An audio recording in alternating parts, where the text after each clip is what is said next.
New Year's resolutions. We all make them, we all break them. But contrary to what a lot of other VR influencers and video game influencers in general will tell you, 2024 wasn't a great year for gaming and it wasn't a great year for VR. Most of the time when people say, oh, it was a fantastic year, they're just looking at the big four releases that happened at the end of the year, being Batman, Behemoth, Alien, and Metro. Meanwhile, over 200 companies in video gaming as a whole saw layoffs or closures in 2024, and VR wasn't immune from that. There are some definite things that need to change in 2025 so we don't repeat the mistakes of 2024. So here are my top 10 New Year's resolutions for VR in 2025. Number 10, get back to experimenting and doing more innovative things in the genre. You can't go more than a week on the Meta Store without seeing a really crappy looking Gorilla Tag knockoff, and you can't go a week in VR period, no matter what platform you're on, without seeing some generic looking roguelite or zombie shooter. If you listen to the old curmudgeon get off my lawn early VR adopters, the ones who were around like the 2010s, one of the points they say that I actually agree with is that VR wasn't afraid to take risk in the 2010s. Who would have thought that I Am Cat, a game where you impersonate a cat and you're torturing a grandmother, would have become one of the most popular games in VR last year? Nobody, because we hadn't seen anything like that before. Same thing with I Am Security, same thing with like extraction shooters with Ghost of Tabor and now Contractors Exfil. They're bringing something different to the table that we already don't have a dozen different clones of, and that's why they're finding success. Number 9, for all the VR companies, fix all the sloppiness that happened in 2024. Let's just run through a few examples.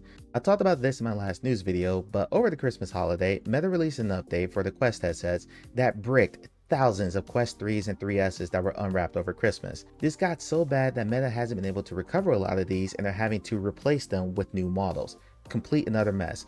A couple of months before that, Batman Arkham Shadow, which was being bundled with anyone who bought a Quest 3 or 3S, all of a sudden released a day early for everyone who had bought a new headset, but not for the people who had actually pre-ordered the game. They were going to get it the next day.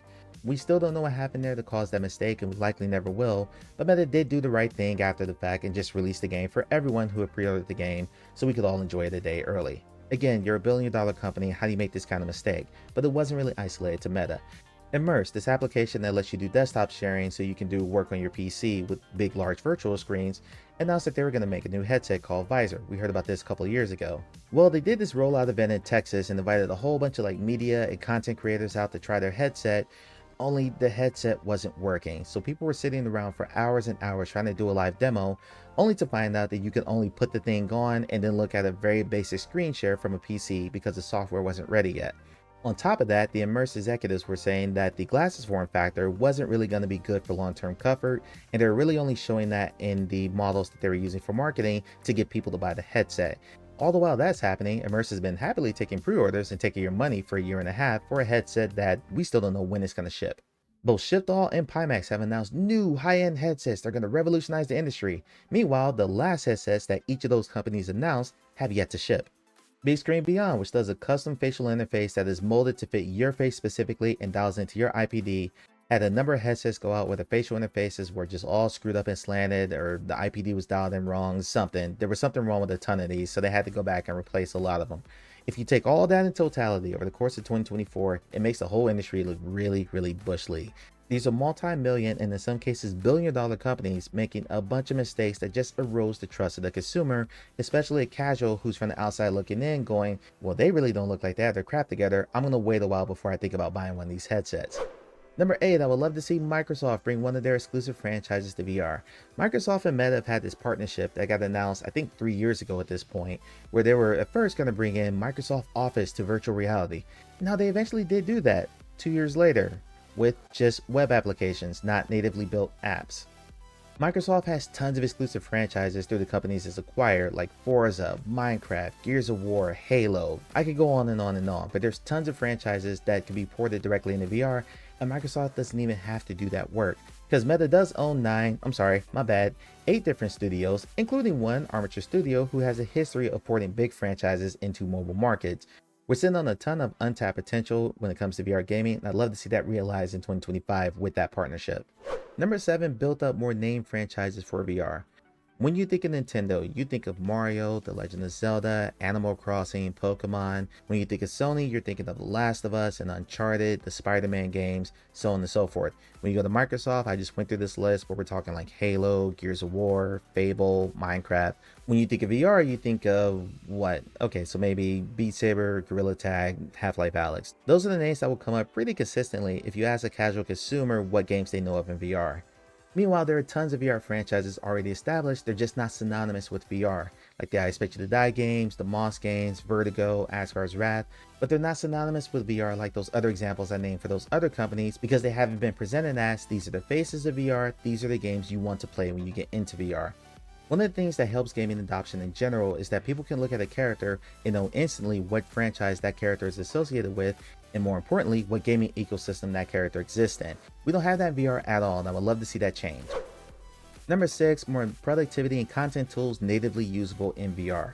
If I wanted to, I could make a quick video with my phone right here and have it uploaded to any of my social media channels, I say within about 3 minutes. And not just a raw video, I could put titles on it, the sound effects and GIFs and things like that, and kind of spice it up a bit and make it a bit more creative and interesting.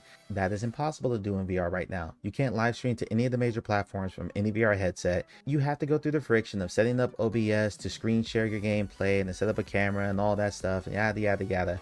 The fact that, and I'm going to use Quest specifically in this example, I can't record a game and then pull up some editing tool to actually take that video I just recorded, all this within the headset, make it vertical format, style it real quick, add some text, and then send it to TikTok or send it to Instagram Reels or send it to YouTube. The fact that I can't do that in a headset feels like a massive miss. Specifically when it comes to standalone headsets, and especially with Meta and Apple and Samsung all talking about this is the future, spatial computing, and you're going to be in your headset all day long working, which isn't really happening outside of like hardcore enthusiasts. The problem is you don't have the software suite to support that. Really, the only company that's kind of gotten that right is Apple, but I'm not paying $4,000 for a Vision Pro. And I'm going to sing out Meta here, in part because of that Microsoft partnership I talked about earlier, and in part because they own all these social media websites. They own Threads, they own Instagram, they own Facebook. Why can't I take a video or a photo and edit it inside my headset and then export it to one of those social sites? I can upload the raw feed for a couple of them if I wanted to, but I can't do any actual content or productivity work inside the headset because I don't have the software to do it. The best I can do is tether it to my PC, which almost negates the purpose of a standalone headset. As far as live streaming goes, that's how a lot of people get their start in live streaming, is they'll just stream directly from their phone or directly from their console if they're playing a video game. Can't do that right now in VR, and that needs to change, because what that does is that opens up the ability to share VR content to millions of people who don't want to go through the friction of all the steps I named earlier. We got to see that change. Number 5, this one's real simple. At least one, if not two, first-party titles in VR from Meta and Sony and Valve. Simple as that. Number 4, speaking of Valve, come here, a little closer. Please, for the love of God, release the Valve Deckard. Not because I'm excited about it, not because I even plan on buying one, I'm just tired of hearing about it. I feel like pcvr has been in a bit of a holding pattern for the last 2 or 3 years or so because everyone's just waiting for Valve to make their next move. I'm tired of seeing VR devs release their games on pcvr to just die. I'm tired of seeing the entire pcvr ecosystem being propped up by mods. Please just release it so we can move on. Number 3, Meta, it's your turn. Come here, a little bit closer. Fix your damn store. The Meta store, my bad, the Horizon store is an absolute mess. There are multiple developers saying on social media that they can't even get their games to come up in search results, and a lot of people are messaging them on their social media channels and their Discord saying, hey, I would love to buy your game, but I can't find it on the store. It's a mess. The searching doesn't work, the filtering doesn't work, and since they merged the whole thing with App Lab, like I said earlier, you're just getting nothing but a ton of Gorilla Tag clones. I did a whole video about this a year ago, and the store has only gotten worse since then. Just fix it. It's awful. Number 2, less layoffs and closures. Over 200 companies in the gaming industry saw layoffs or closures in 2024. There were more layoffs in the gaming sector in general by August than there were in all of 2023, and VR has not been immune to that. Just looking through a quick list I wrote down, XR Games, Digital Load, Toast Interactive, People Can Fly, Hidden Path Entertainment, VR Chat, In Dreams, and Supermassive Games all saw layoffs in 2024. And then on top of that, Wemo Games, London Studio, and Ready at Dawn were all closed. So when people say that, oh, it's a great year for gaming in 2024, it's a great year for VR in 2024, they're really looking at the tippity top of the industry, and they're ignoring the tens of thousands of people who lost their jobs in 2024. It's a scary trend and it needs to stop. Literally every week you were hearing of 2 or 3 companies that were going through layoffs, and that's just awful. My number one resolution is for everyone. That's consumers, enthusiasts, developers, companies alike. Reset expectations.